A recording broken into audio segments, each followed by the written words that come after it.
He is the columnist for the St. Louis Post-Dispatch and a contributor to the Big 550 KTS. Good morning, Tony Messenger.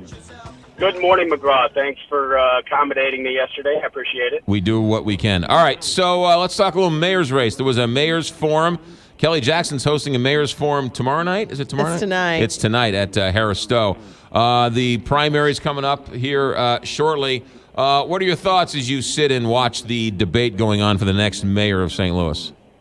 Well, I went to the forum that was held at St. Louis University at the Bush Student Center on Sunday, and there were 1,500 people there. It was a good crowd. It was a forum that was hosted by a variety of different activist groups, including Forward Through Ferguson and Arch City Defenders, the nonprofit attorneys, and what it showed me was a couple of things. One, people are very engaged in this mayor's race.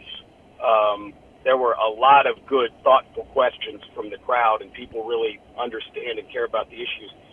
And two, there's some important differentiation between some of the candidates. So, for instance, on Sunday, Tashara Jones, the treasurer who's running for mayor, said she's in favor of city-county merger. Antonio French, the alderman, is not.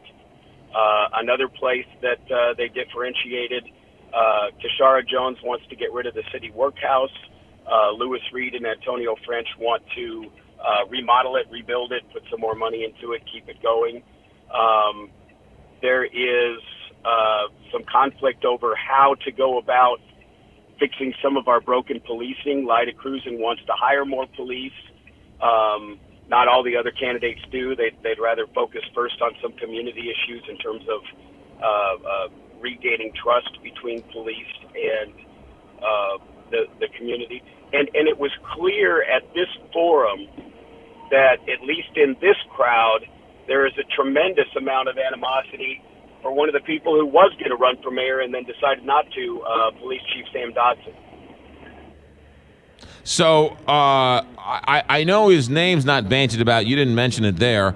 But Jeffrey Boyd was on the show not too long ago. Bit of a long shot.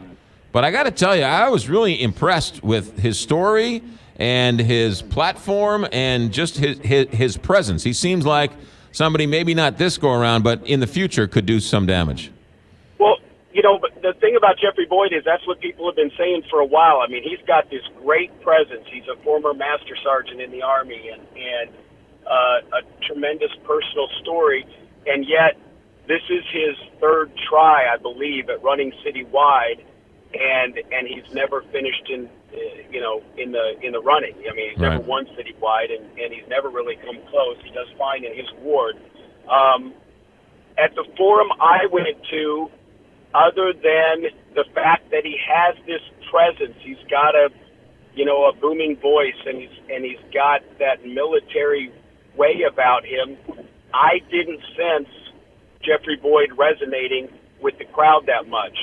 Nowhere near the level that Antonio French and Tashara Jones did. And that being the case, it's hard to see him fighting through that path. Can you explain to me why Antonio French is against the city-county merger while at the same time complaining that the county's not throwing anything to the MLS stadium? I mean, you can't have it both ways. Stumped you on that one, didn't I, Tony? Okay. All right. We've lost him. Yes. We'll try and get Tony back. We have a couple more minutes with Tony. That's a brilliant question on my part. It was the best ever. The best question I've ever asked. But seriously, the other day he's like, I can't believe all these people who are going to go to this MLS stadium are going to come in from out of town. We don't want that. It's outrageous.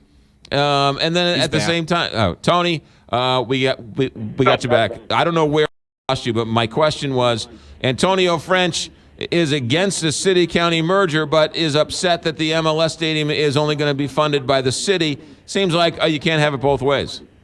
I think the things that Antonio sometimes gets into is trying to have it both ways.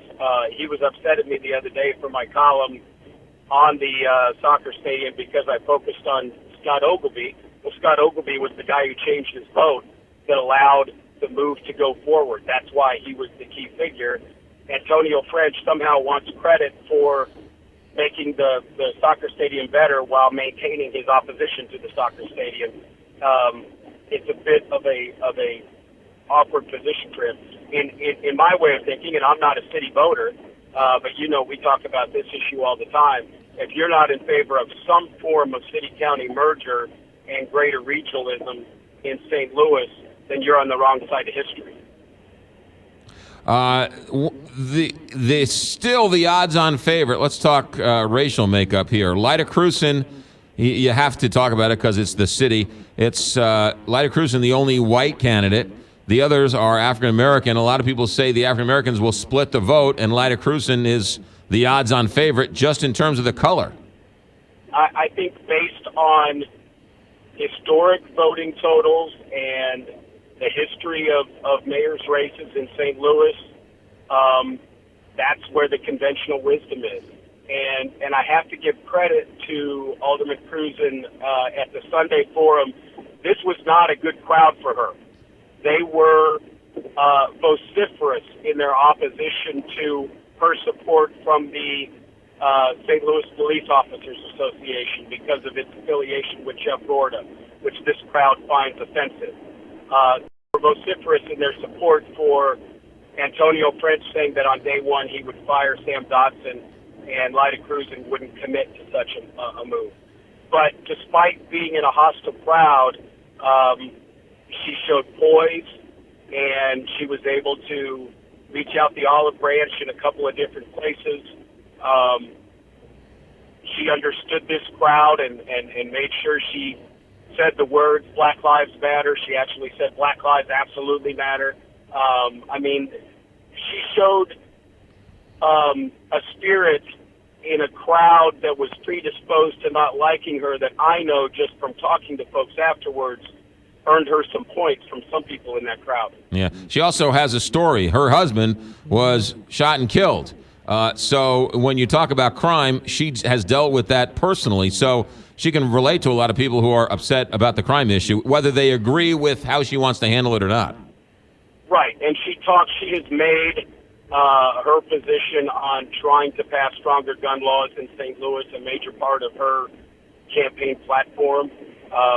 And that is something that a lot of people in St. Louis would like to see happen. The problem, of course, is we deal with a legislature that no longer believes that cities ought to be able to determine their own future. So what the next mayor tries to do in that regard may be a moot point because of the current makeup of our legislature. But as you said, McGraw, based on historical voting patterns in St. Louis, if all of the primary big-name black candidates stay in this race and the race continues as it has, then LaToya Crusin has to be the hands-down favorite to be the next mayor of the city of St. Louis. Tony, I got about a minute. Everyone talks about reunification or the county or the city reunifying, becoming another county in the county, and everyone's talked about it. I've been here 18 years. Everybody talks about it. Nothing ever gets done. Is it a pipe dream? Is it something you roll out every 4 years for a mayor's race? I mean, what are the legitimate odds of something like that actually happening?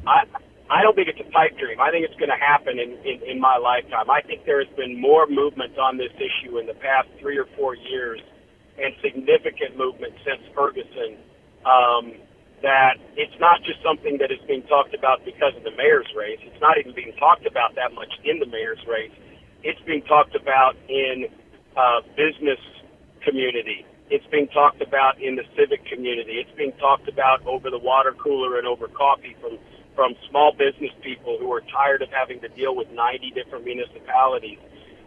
It's a big deal. It's being the soccer stadium, the failure of the Rams, the discussion about youth sports facilities going on in the county. All of these things continue to happen and raise awareness in different crowds of people that otherwise might not have been engaged. I don't believe it's a pipe dream. I think it's going to happen in my lifetime. Tony Messenger, ladies and gentlemen, St. Louis Post-Dispatch columnist, contributor to the Big 550 KHRS. Tony, we'll talk to you tomorrow. Hope you feel better. Thank you. 8:58, Big 550 KTRS.